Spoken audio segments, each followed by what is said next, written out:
Good evening, everyone. I know I wouldn't say it's late in the evening, it's evening, so can we have a good evening from everyone? Good evening, everyone. A lovely panel of women out here talking about women entrepreneurs, and I think we were just discussing women in decision-making roles, right? The challenges, how they have grown. So I think it's going to be a very, very interesting session, though in the audience I see few women, mainly men, but still hoping that, we'll have a good, interesting discussion today. So we do talk a lot about empowering women, getting women into leadership positions, decision making. But I think India as a country, companies, I think there's still a long way to go.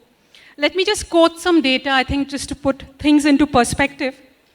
Women contribute 20% of the total MSME entrepreneurs in India, and these contribute around 17% to the GDP, which is less than half of the global average. In fact, different studies talk about how having more women in the workforce, leadership positions, will see growth in actually money terms, in revenue.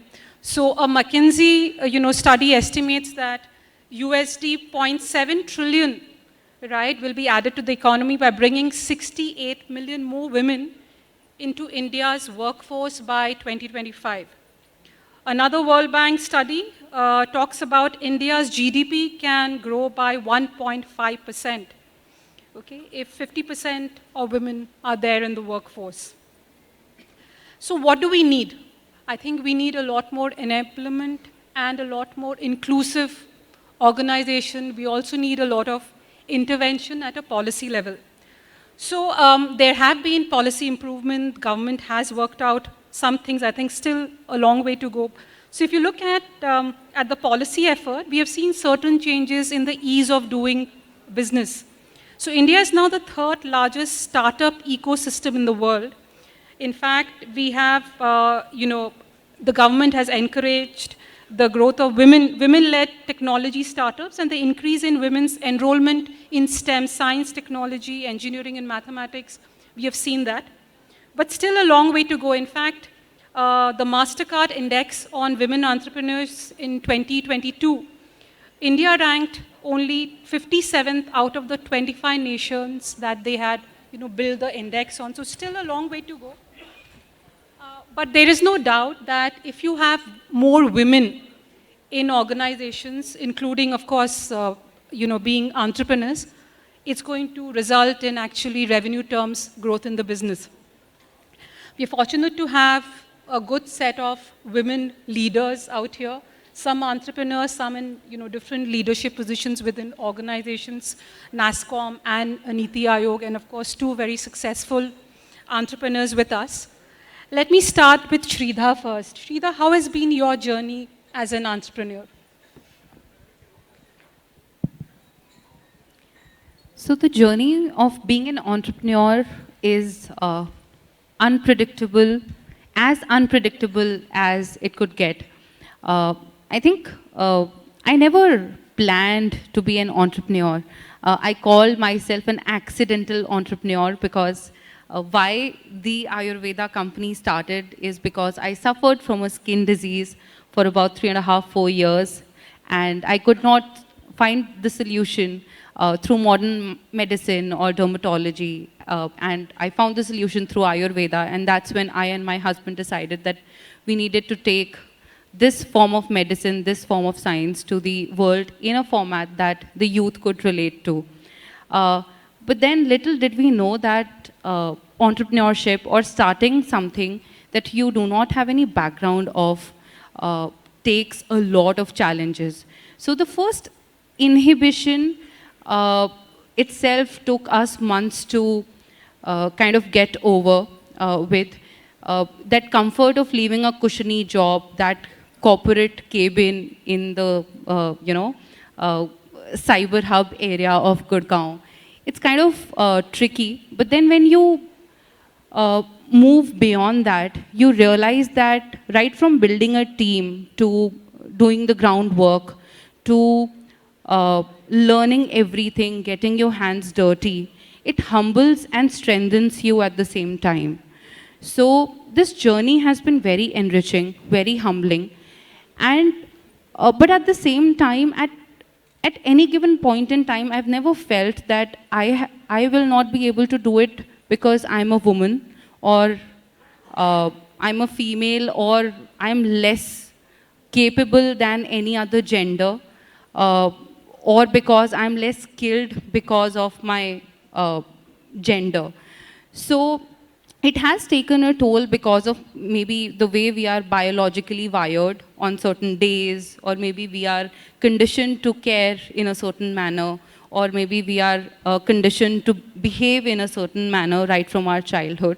But then as you grow up the ladder, as you create a certain team, it takes a lot of conditioning to, and it takes a lot of reflection on an everyday basis to grow up the ladder, and also talk to yourself, talk to team, and also show up regularly to be a sense of, to create a sense of inspiration so that you can create more people around you to be an example for everybody around you. The fact that we have so few women sitting here makes me wonder, in the first place, what we could do to increase the number of women here. And also, I think this is not a situation just here. This is a situation across the country. And this data would be data on the internet, but this is not the real data. So numbers would appear very rosy when you look up the internet, but when you look on the real streets of Bharat, the data is very different.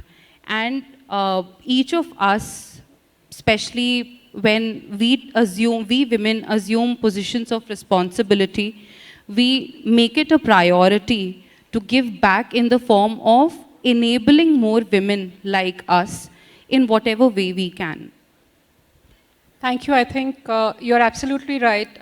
I mean, start with the audience for this event, and though we look at data, the data can be much better.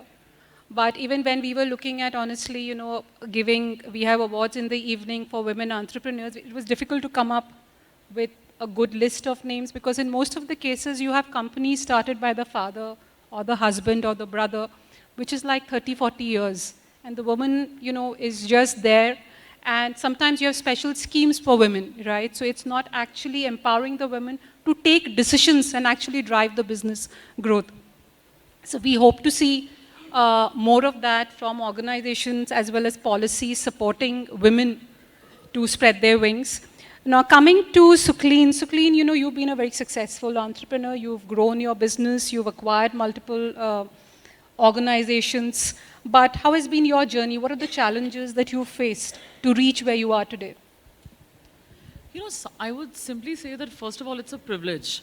And I think I completely reckon what we just last heard about the privilege of women being in positions which can enable other women to succeed. I think the single biggest challenge is representation. There's just not enough women in senior jobs, whether it's professional world or it's entrepreneurship. But technically, when you look at a founder or someone who begins a business, which is hardcore, financial, P&L driven business, where you're accountable to driving revenue, ensuring that your cash flows flow in, those kind of roles, whether they are in MNCs as professionals, or they are companies that are self-funded where you're starting your own business, we see far fewer women in senior roles. So I think the number one challenge is representation. Where do you find enough women who you can look around and say, wow, that's my hero.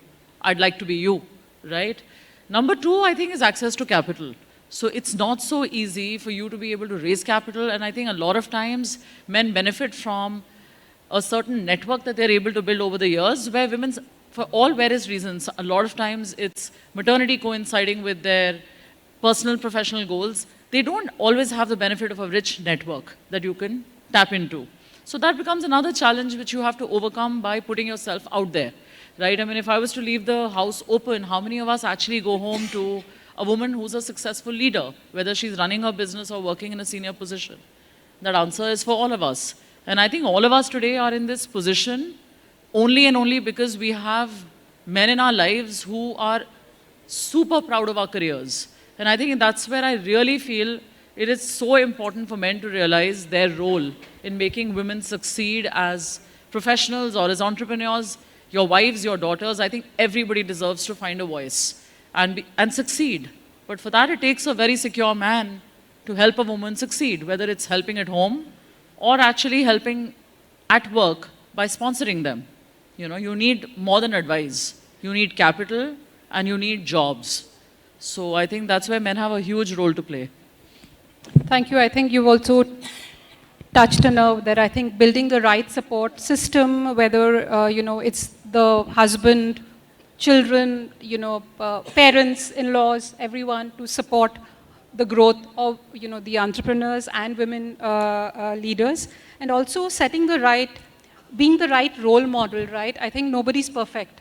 So all of us have our imbalances that way. We try and do everything, and that's, I think, gender neutral in that way, right? I think all of us, whether we are men, women, any gender, I think we go through that.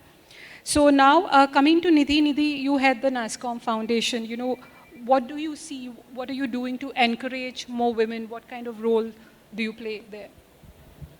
One, I think, before I give my answer to that question, I think I just do want to say it's always a privilege to sit with so many successful women, because that's, that also, while we are saying we can see very few women in this room, but that also emphasizes the fact that there are many of us, and we just need to make sure that many more join this workforce. From a Nasscom Foundation point of view, we do believe that whether it is in the industry or in the entrepreneurial area, we need to ensure that more and more women join the workforce. When you really look at the entry level, especially since I represent Nasscom, so the tech industry, there is almost 50% of women joining at the entry level, not so much lower at the middle level, but there is an absolutely leaky pipeline when it comes to the senior, middle level, and the senior level. And you will hardly see very few CXO CEOs in the industry or who are leading these companies. Similarly, when you look at the entrepreneurial side of it, Preeta, you did give a data of 20%, but we know that 20% is not the real data out here. But again, the encouraging side is that if you look at the recent stats, it does say that compared to men, more number of women in the last few years have actually, I think it's almost 3% growth compared to less than 2% growth for men. So women are becoming more and more entrepreneurs. So we at Nasscom Foundation, from in terms of whether it is about skilling programs, whether it is about mentoring programs, we actually run a lot of programs where we ensure that women don't drop out of the workforce and they continue to grow. There are challenges in women's life, which could be in terms of personal lives, family life, other struggles. So that is a time when they really need the support. So we run programs, we sensitize the industry, we sensitize the leaders, because that becomes the most important, because it has to come from the top. And then from an entrepreneurial point of view, we are running programs.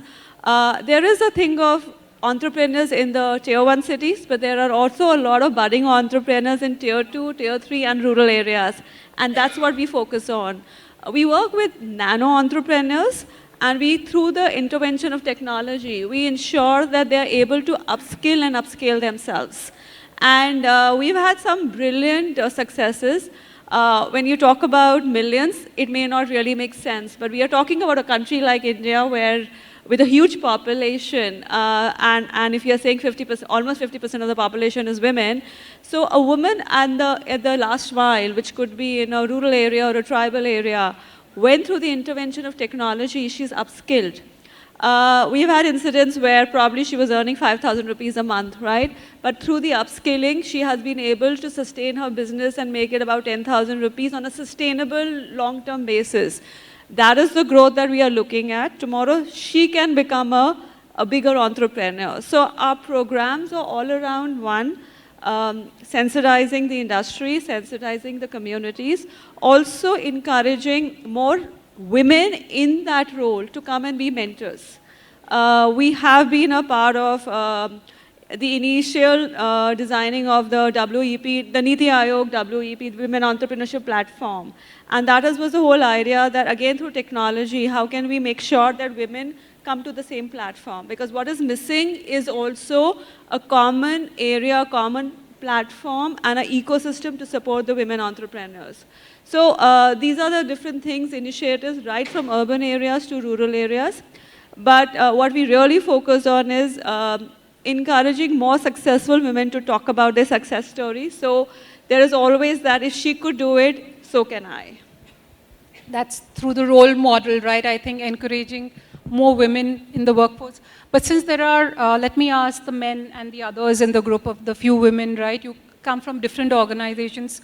How many of you, if you just show with a show of raise of hands, how many of you would say that your organization has good diversity? Women, other genders, whatever, you know, between, how many hands? Good diversity? 1, 2, 3. So I would say 50%.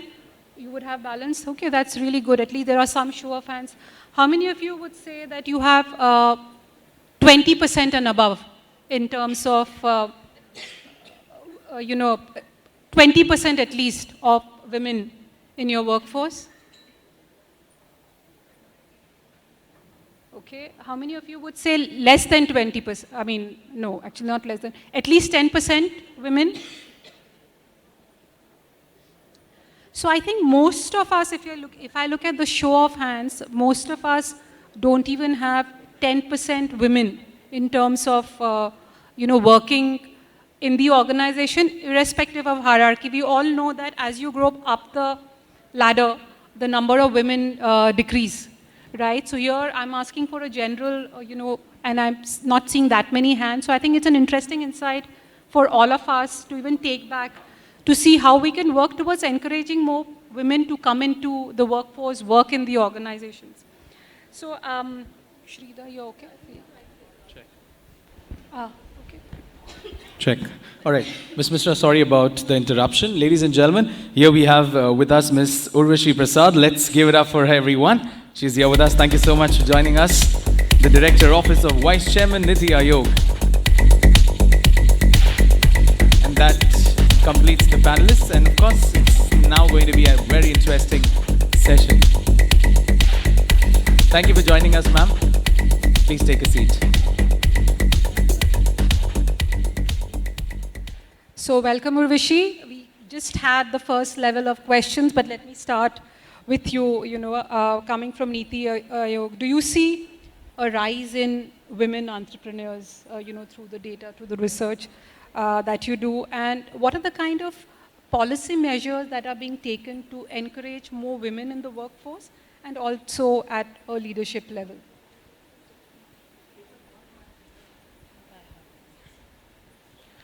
Thank you, and apologies for joining late.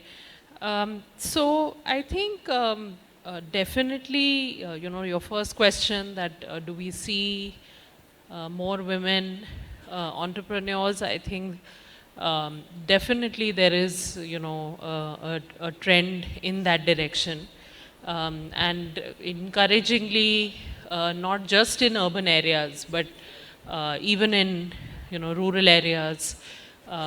You know, of course, there's certain parts of the country where, you know, historically we've seen that, you know, we tend to have more entrepreneurship and also more women entrepreneurs, and, you know, perhaps the situations there are more conducive for that.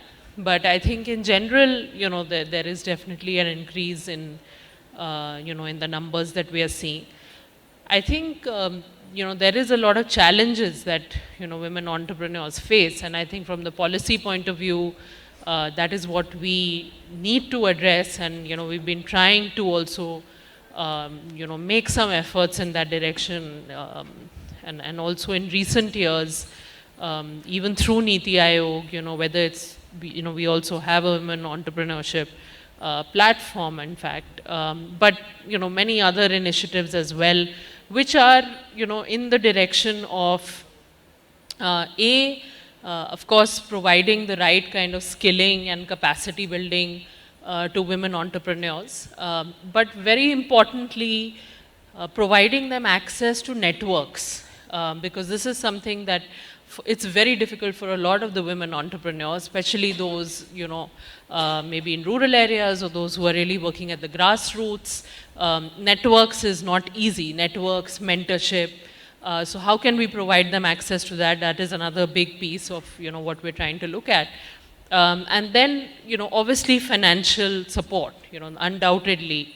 And so in fact, for, you know, women entrepreneurs at sort of the low income segment level, you know, we've tried to facilitate, you know, easier loans, easier access to credit.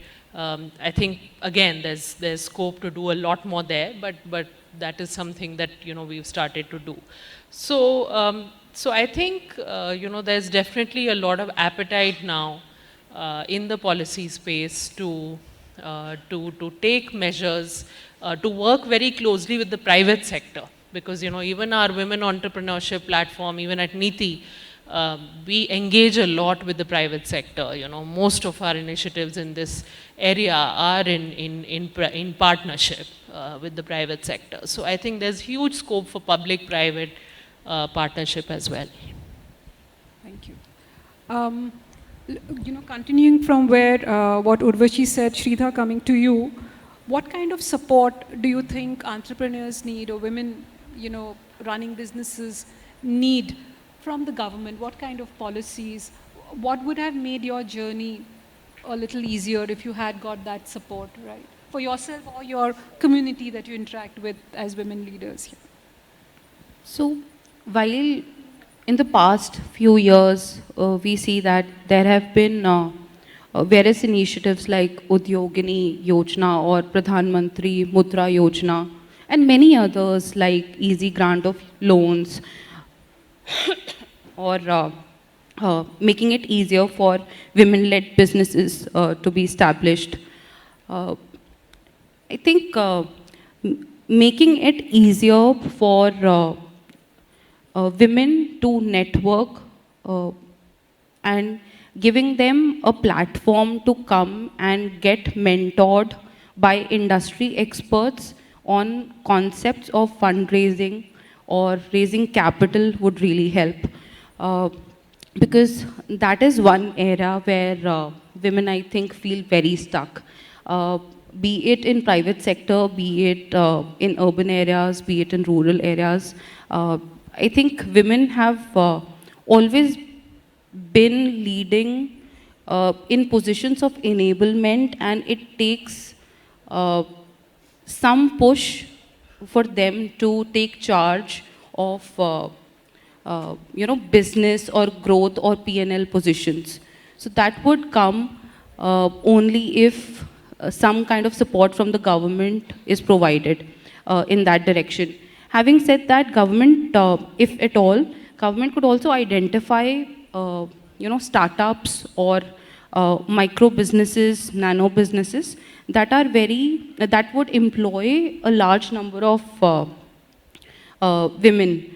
So, for example, we were discussing how we have 65% women workforce, and diversity for us is not about employing women only, it is about employing the third gender, or maybe people from LGBTQ community, or maybe with people with special challenges or handicapped, and so on and so forth. So, identification of such special pockets wherein it is an easy or a natural integration to have more number of women, and then focus on growth of women employment in such pockets would be a very natural fit to increase women employment. And when there are more number of women at the ground level, mid-level, then it would also be easier for women to grow at leadership levels in such organizations. Third, I think, would be industry connects. So, industry connects from the perspective that I think that we do pretty well in the startup world. And we have a lot of D2C connects, you know, VC connects, women connects, etc., etc. But I don't think that exists for a public-private connect sort of a community. So if that is made less bureaucratic and a smoother flow could be devised for that, it would really help. Something which is actually fast, something which is actually practical and something that is fast enough and agile. That would really be helpful. So talking about connectivity, Nidhi, coming to you, right? Technology has been a big enabler, and now we have seen a lot of engagement in the digital space from many women, men, different kind of entrepreneurs. What are your thoughts on that? How can this be leveraged to grow businesses for entrepreneurs, including the women? I think everybody's going to agree out here that technology is the game changer.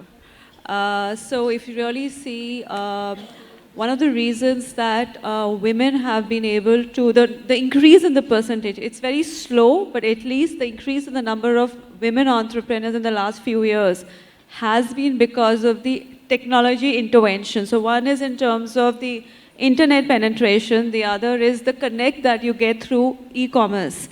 It is the access to the market because of technology that is really helping a lot of women entrepreneurs to come forward and take a few risks.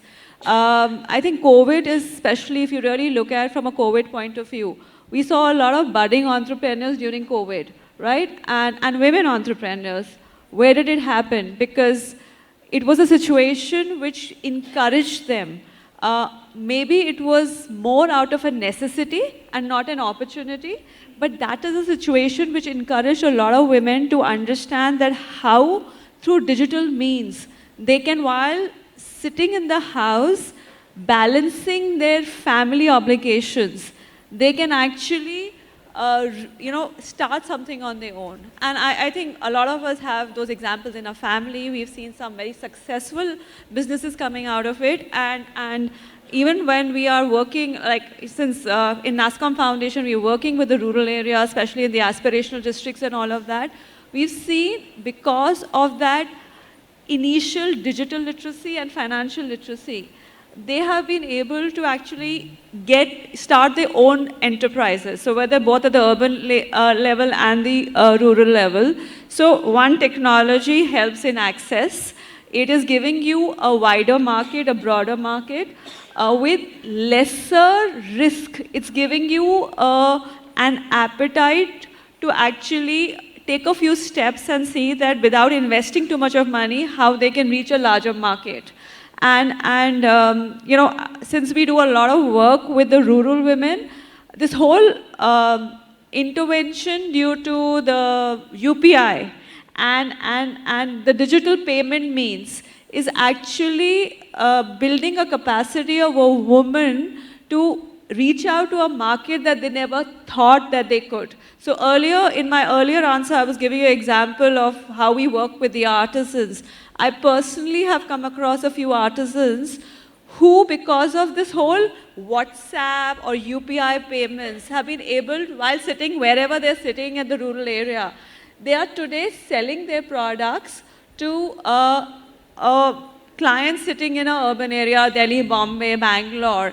And I'm not talking about e-commerce out here. I'm talking about basic thing about when the woman understood that they have a client sitting in Bombay through the digital means, how they can do a regular sales, right? And that has made their business sustainable. So, it's given the technology, digital technology gives you a means and opportunity and basically a scale that you couldn't earlier think that you could reach out. So in terms of, I think, most of the interventions that I think, if I can talk about both the entrepreneurs out here, right? I think digital means has played the biggest role out here for your business to scale up. It was with the traditional means, you wouldn't have been able to reach the market that you're reaching out. And I think especially in the woman's case, especially I'm talking about a medium-sized or a small entrepreneur, it gives you, we all have to acknowledge as a woman has many challenges of balancing whatever they do, their careers, their enterprises with their family obligation. And technology actually helps you to balance that, at least to some extent. Yeah. Thank you. Just taking on from that, Sukhleen, to, I think in managing businesses and being digital also, I think the way a woman manages her leadership roles. So if we look at women are supposed to have a better EQ, emotional quotient. Do you think this is very critical in growth of a woman in a senior leadership? I would say EQ in general, it's gender agnostic. You need more and more people to be highly empathetic, because if only you can demonstrate that empathy, can you actually retain people? Because we talk a lot about bringing more and more women in. Honestly, the conversation now desperately needs to pivot towards retention, because clearly if you see the numbers, the dropout rates that we have at senior levels or women who start businesses, it's a startling number. And the only way we can shift that is A, by extending empathy, B, I think across the board, one has to realize the economic difference that a woman brings in a boardroom or in a business. The fact that today many businesses that we are talking about, the biggest consumer or the influencer of those categories are women. So today the very fact that you are bringing them in is not for representation alone. It's because it actually is good for business. They are able to give you insights which are relevant to grow your business. When it comes to looking at high EQ, where that EQ becomes extremely important is in creating an environment which both men and women need to do. Like for instance, we heard about technology. How do you bring in greater trust? I think what post-COVID world taught us was we are able to work without physically being present. So the importance of flexibility. I think measuring people for output and not for face time. I think these are all mindset shifts. And unless we ourselves at least start talking and pushing the boundary, you don't see those shifts happening. And I think the more and more we realize the economic value, we will do it because it's good for business. And we're not doing any charity for women, which is really important. Urvashi, coming to you again, being with NITI Aayog, how do you see the next few years panning out for women entrepreneurs? What kind of women, women in workforce actually, what kind of private partnerships, what is the government thinking if I look at the future, right, starting from now? Yeah, I think, I would agree with the panelists that I think, one, technology is definitely a very big area, which is, it's disrupting all sectors, but it's also disrupting, entrepreneurship and making a difference for women, provided we can, make sure that women, are able to move along with this, technological transformation, disruption, whatever that is. So I think their public-private partnership is going to be very crucial for us to be able to do that. The other is, financial, because if we look at, what has really helped, move the needle forward for women, there's also been a massive, positive change in financial inclusion, over the last few years. Even if you see something like Jan Dhan accounts, just general, how many women have bank accounts, all of that. So we need to, focus on that financial inclusion, financial literacy part as well. That goes along with the technology piece.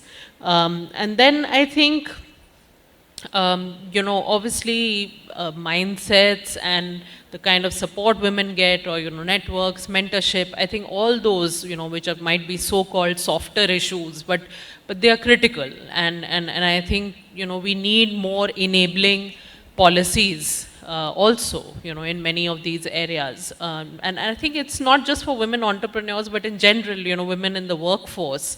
We still, of course, have a lot of women who are in our informal workforce, and I think so we also need to do a lot more for them.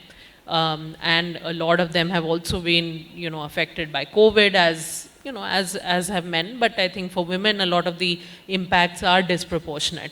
So I think there's that agenda also now that we need to kind of fulfill. But I think overall it's an optimistic outlook that at least I would have for the coming years. And I think through public-private partnership, through of course pushing for more enabling policies, whether it's in the technology sphere, whether it's in the financial inclusion sphere or financial literacy, I think we can really reach a good place, because entrepreneurship in general, there is kind of a positive momentum in that direction that that I find. We in fact have a program even in NITI, the Atal Innovation Mission, and actually there we deal with a lot of young kids, boys and girls, and a lot of them talk about entrepreneurship and how they want to be entrepreneurs and they want to. So I think this is definitely something which is here to stay and is going to happen. And I think it's up to us how we can really enable the ecosystem for them. We'll open it up for questions to the panelists. Yes.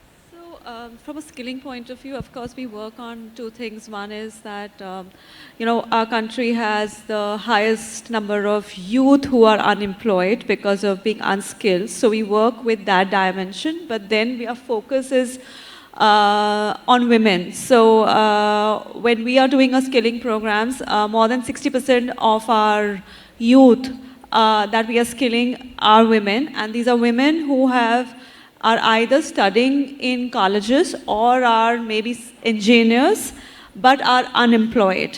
So we are working on upskilling them. That's one of the things that we do. And these could be into skills like your Java, C++, full stack, data science, cybersecurity, AI. And we are, at this point of time, out of all the number, like last year we skilled about 1.5 lakh youth. Out of that, 60% were women. And more than 70% of them have been employed in the industry or in have had other opportunities. And we also run a very successful upskilling program for women in the industry, which is basically right now we have just launched a fifth cohort, and every cohort has more than 2,000 women out there. The idea is to upskill the woman who's already been in the industry for about 4 to 5 years, and that is the time when they drop out. So the whole idea is to upskill them so that they can grow and they can be retained in the industry. And we did a dipstick last year after the 4th cohort. And I'm happy to share that more than 60% of the women that we have upskilled actually said that they have grown. I've got promotions in their particular jobs after this upskilling program, which brings us to the point that what women need is upskilling, hand-holding, and mentoring. And so these are some of the programs that we are doing, and the whole idea is that can we focus a lot more on women while looking at the youth generally overall also. This number of 1.5 lakh, do you have like plans over the next couple of years to maybe take it to 4 or 5 lakhs, to really scale up?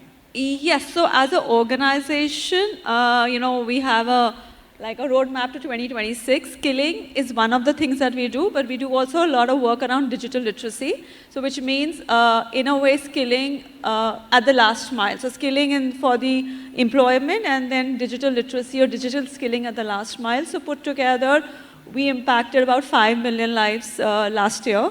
And we are working towards making this number 100 million by 2026. So a large chunk out of that would be our skilling beneficiaries.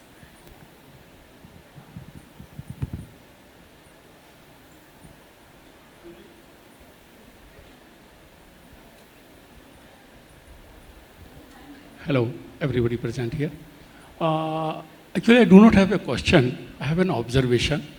And please pardon me if it is contrary to the, context here.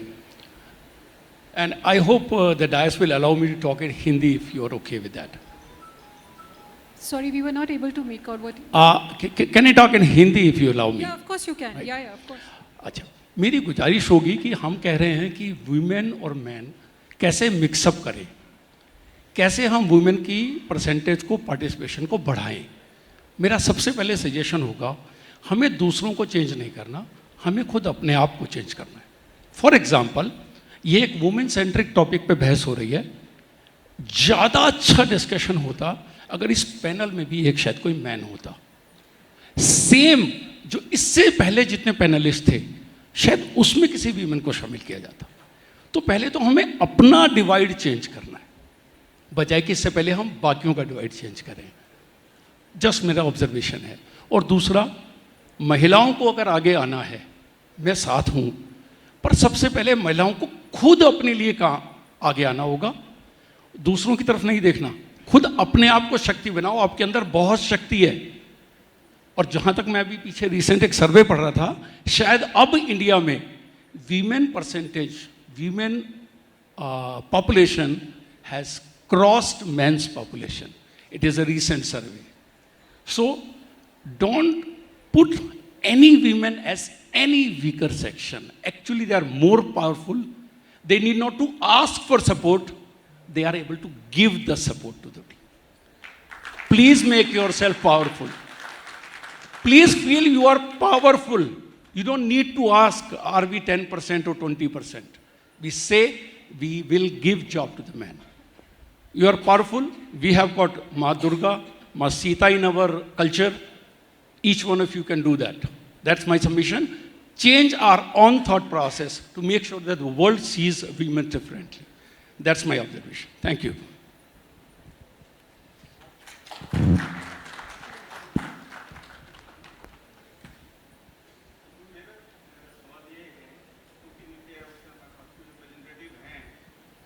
Employment की बात होती है, I am sorry, नमस्कार। जब employment की बात हमने की थी तो ladies are the most preferred work force. I am a noodle manufacturer, I make instant noodles. तो हम सबसे ज़्यादा प्रेफर लेडीज़ को करते हैं, but unfortunately the law does not allow us to employ them 24 hours. My factory is running 24 hours and that needs continuous shift change. If I employ ladies worker, they can work only in the day shift, rest all the shift. If the shift change is not there, there is a lot of confusion. मेरे को तो night shift ही मिलता है, उनको day shift मिलता है। इसलिए हम जितना चाहते हैं उनको employ करना, उतना हम employ नहीं कर पाते हैं, क्योंकि नीति आयोग से हमारे पास में है रिप्रेजेंटेटिव। तो क्या सरकार इस बारे में सोच रही है कि वर्कफोर्स को भी 24 आवर्स लेडीज़ को भी उसी तरीके से काम करने दिया जाए? क्योंकि अभी मेरे भाई साहब ने बोला कि बराबरी है, और क्या बराबरी, क्या मतलब जनसंख्या में बताया कि उन्होंने ज़्यादा भी हो गए। तो क्या हम ऐसा कुछ लॉ बना सकते हैं जिससे कि 24 आवर वर्कफोर्स में भी लेडीज़ काम कर सकें? 24 आवर्स तो शायद किसी को भी काम नहीं करना चाहिए। नहीं, मेरा मतलब शिफ्ट से था। लेकिन हाँ, नहीं, आप लेबर लॉज की बात कर रहे हैं, तो लेबर लॉज तो बहुत कॉम्प्लेक्स इशू है एक्चुअली। इसमें स्टेट गवर्नमेंट का भी बहुत बड़ा से होता है, मतलब सिर्फ सेंटर से हम लोग सब डिसाइड नहीं करते। हम तो काफ़ी लेबर लॉ रिफॉर्म के लिए एडवोकेट करते हैं, उसमें ये भी एक बात होती है कि अब जो समय बदल रहा है उसमें महिलाएं हैं, उनके लिए भी जो जिस तरह की नौकरियां वो कर सकती हैं, कई जगहों पे उनमें भी इश्यूज़ हैं, जो हमारे कोड्स हैं, लेबर लॉ कोड्स हैं। तो हम तो उसमें भी रिफॉर्म्स की बातें करते हैं, लेकिन ये रिफॉर्म्स समय लगते हैं, काफ़ी सारे ये स्टेट लेवल पे होने होते हैं। तो इस वजह से ये एक ग्रेजुअल प्रोसेस है, लेकिन मुझे उम्मीद है कि आने वाले समय में हो सकता है कि हम इस और बेहतर रिफॉर्म्स देखें जो लेबर लॉज हमारे हैं उनमें। Can I just add something to that? Sorry, you know, आपने जो क्वेश्चन पूछा ना, एक कॉन्सेप्ट है इक्वालिटी और इक्विटी का, ठीक है? तो आप ये नहीं बोल सकते हैं कि आपको अगर विमेन को आगे करना है तो वो जो आप मेन से एक्सपेक्ट कर रहे हैं वही आप विमेन से एक्सपेक्ट करें, बिकॉज कल्चरली और सेंचुरीज से विमेन के साथ बहुत चैलेंजेस रहे हैं, राइट? सो अगर आप बिजनेस पॉइंट ऑफ व्यू से देखेंगे तो आपको ये देखना पड़ेगा कि आप कितना इन्वेस्टमेंट करना चाहते हैं। आपको कोई ऐसा सिस्टम बनाना पड़ेगा जब आप कमिटमेंट कर रहे हैं कि मैं 50% वुमेन को एम्प्लॉय करूँगा, पर रात के शिफ्ट वो नहीं करेंगे, because there are safety issues, there are many other challenges. Women are mothers, they are needed at home, We are expecting women to be caregivers for our parents, for our in-law, for the in-laws, all of that. So आपको वो ध्यान में रखना पड़ेगा. Expectation that same चीज़ आप men को जो expect कर रहे हैं वही women को करेंगे is somewhere a wrong thinking. Is in my, I'm being very, very open about it. I think it will not make sense. It will actually, and I don't think government should ever agree to something like that, barring some professions. Especially in the manufacturing sector, it should not be agreed to. मेरी भी एक food industry है. Yes, yeah. मेरी भी एक food industry है और उसमें 50% लेडीज़ एम्प्लॉई हैं. But I don't allow night shift for ladies. आसपास की देहात की लेडीज़ हैं. और सबसे बड़ी बात क्या है, जैसे सबके बैंक खाते खुलवा रखे हैं, बट सैलरी के टाइम वो कहते हैं नहीं जी हमारे को तो कैश ही नहीं. We have to adjust so many things in particularly in case of lady workers. हाँ, एक मतलब मैं वही उसमें बोलूँगी कि आप जो बात कर रहे हैं वो एक आइडियल दुनिया जहाँ सब कुछ आइडियल तो सब कुछ इक्वल, लेकिन अभी हम उससे बहुत दूर हैं. तो हमें बहुत से फैक्टर्स देखने पड़ते हैं, बहुत से. इसीलिए मैंने कहा कि ये हमारे बहुत से जो रिफॉर्म्स भी होते हैं वो जब हम स्टेट लेवल पे जाते हैं, उससे ग्रैन्युलर लेवल पे जाते हैं, लोकल इश्यूज रेज होते हैं, तो बहुत सी चीज़ें देखनी पड़ती हैं. मतलब एक आइडियल सिनेरियो में हम लोग अभी नहीं हैं. तो ग्रेजुअली चेंजेस आ रहे हैं, पॉजिटिव चेंजेस आ रहे हैं, लेकिन उनको देखना पड़ता है कि पूरे इकोसिस्टम में वो कहाँ फिट होते हैं. जैसे इन्होंने कहा कि हम अलाउ तो कर दें नाइट शिफ्ट, लेकिन अगर सेफ ट्रांसपोर्ट नहीं है या और इश्यूज़ हैं, विमेन को घर पे रहना है और वजहों से, तो फिर उस बात को कौन एड्रेस करेगा. तो वही एक चैलेंज है कि मतलब हमें लॉज में, पॉलिसीज़ में वो कहीं ना कहीं बैलेंस ढूंढना पड़ता है.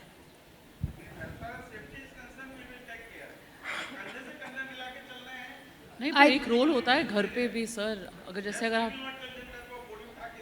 नहीं बिल्कुल सही बात है आपकी, बिल्कुल सही बात है. लेकिन आप एक चीज़ ये भी सोचिए ना, जो आप विमेन फोक की बात कर रहे हैं वो दो और रोल्स करते हैं जिसमें उनके मेन फोक्स हाथ नहीं बटाते. Women are helping you raise your family, they are taking care of elderly at home. अगर वहाँ पे अगर आपके जो फैमिलीज़ हैं दूसरे लोग सपोर्ट करने लग जाएं तो कोई वजह नहीं है कि बंदा बाहर नहीं आएगा. लेकिन they are also doing a real job when they go back home, which you have to recognize as a responsibility of the society. Okay, I think we'll bring this panel to a close, but before that, let me request all the panelists to just, so when you look at women entrepreneurs, you know, what would be your tip, looking at your experience, what would you like to advise them? Let me start with both the entrepreneurs and then I'll go to Nidhi and Urvashi. Yeah. So let's start with Shreedha, your thought. So I'll divide this into two parts, internal and external. I firmly believe, and my mom says, my mom always tells me कि जिसको करना होता है वो महल, दो type के लोग होते हैं. महल में भी रह के लोग भिखारी बने रहते हैं और स्ट्रीट लाइट के नीचे पढ़ के भी लोग IAS IPS बन जाते हैं. तो जिसको करना होता है वो कर ही लेता है. So a lot depends on what you are from the inside and the kind of conversations you have with yourself. So my first and foremost message would be to believe that you can, and only after that moment you will be able to. And the second would be to seek support, because the day when you start seeking support is the day you will start getting support, because you're not supposed to do it all by yourself. You know, when you ask for support, you will realize that people around you are so helpful. Build a network, learn new things, learn new skills. If you want to grow, you only have 24 hours in a day. And if you want to do it all, you can invest your hours in, you know, cooking, jhadu pocha, or you can create employment, hire somebody to do that job. So that वो भी अपने बच्चों को पढ़ा सके, and you can do something else. So look at it also from an employment generation capacity. So I think हर एक चीज़ का एक न्यूरल इम्पैक्ट होता है. Look at it from internal external perspective, and everywhere you go create that positive impact. would be my message to every woman and man out there, because this is again gender agnostic. The points that I mentioned, ये सिर्फ women के लिए नहीं है, this is applicable to everybody.